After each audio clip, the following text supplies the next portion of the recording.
Welcome back to another technical deep dive here in the debug zone.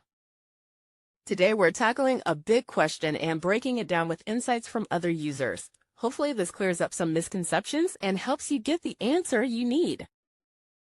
So buckle up, stay a little curious, and let's jump right in.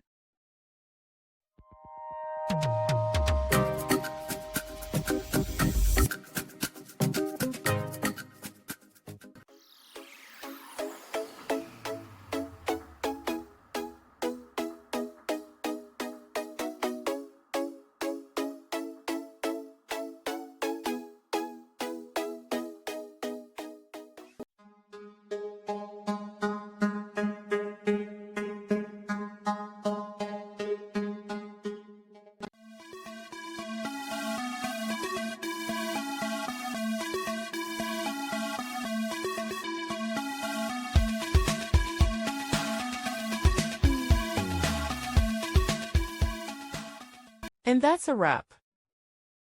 I hope you found the answer you were looking for. If you did, take a second to hit that subscribe button. It really helps out. And let me know in the comments which solution worked best for you.